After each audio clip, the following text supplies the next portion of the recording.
Asteroid काफ़ी दिनों से घूमते हुए पृथ्वी की तरफ बढ़ रहा था, लेकिन जब वह पृथ्वी की तरफ बढ़ने लगा तब उसे रोकने के लिए बहुत सारे काम किए जाने थे।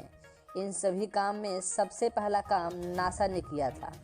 नासा ने उस एस्टेरॉयड को रोकने के लिए एक बहुत ही विशालकाय मिसाइल लॉन्च किया था। नासा की वह मिसाइल मिस हुई, जिसकी वजह से उस एस्टेरॉयड की स्पीड बढ़ गई थी।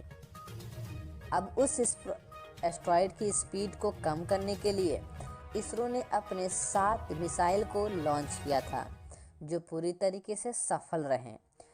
सफल होने के बाद इसरो उन एस्टेरॉयड की स्पीड को कम कर पाया।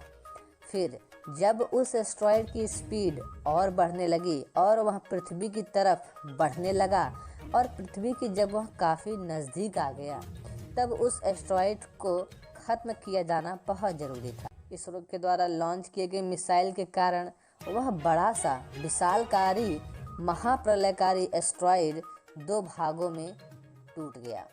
2 भाग में टूटने के बाद वो दोनों भाग पृथ्वी के किनारे से होकर जाने लगे और वह पृथ्वी से निकलने ही वाले थे कि जब वह 2 भागों में टूटे थे, तभी उनमें से एक छोटा सा भाग बीच से गिरा और वह पृथ्वी की तरफ बड़ी ही तेजी गति से बढ़ा। सभी वैज्ञानिकों की नज़र एस्टेरॉयड के उन दोनों भाग पर थे, लेकिन उनके बीच से जो छोटा टुकड़ा गिरा था उस पर किसी का ध्यान नहीं गया, जिसकी वजह से वह मेडिटेरियन सी मतलब कि भूमध्य सागर में जाकर के गिरता है। सुनामी के साथ साथ वहाँ पे तगड़े भूकंप आते हैं और उन तगड़े भूकंप के कारण ज्वालामुखी उद्गार भी हो जाता है।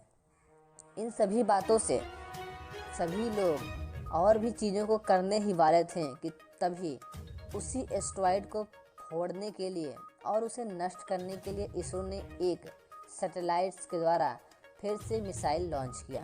जब वह मिसाइल उस एस्टेरॉयड को मारने के लिए आगे बढ़ा, तभी उस एस्टेरॉयड की स्पीड के कारण उसके गोल गोल घूमने की गति में परिवर्तन हुआ और उस एस्टेरॉयड का किनारा वाला हिस्सा टूट गया, जिसके कारण वह टूटा हुआ छोटा वाला हिस्सा जा कर के खाड़ियों में गिरा। भारी तबाही और भारी सुनामी ला दिया है। लेकिन जब वह 2 भागों में बटा और उसका एक भाग पृथ्वी से दूर चला जा चुका है, वैज्ञानिकों ने अपडेट किया है कि वह बड़ा सा एस्टेरॉयड का एक भाग पृथ्वी से दूर निकल गया है। अब उसे पृथ्वी से कोई खतरा नहीं है, लेकिन जो दूसरा वाला भाग है अब वह अरब सागर में गिरने वाला है। भारी सुनामी और तबाही आने वाली है। काफ़ी नुकसान होने की उम्मीद जताई जा रही है कि नासा और जाक्सा ने सम्मिलित रूप से इसरो को इस प्लान में शामिल किया है। एस्टेरॉयड को अरब सागर में गिरने से पहले ही रास्ते में ही उसे खत्म करें।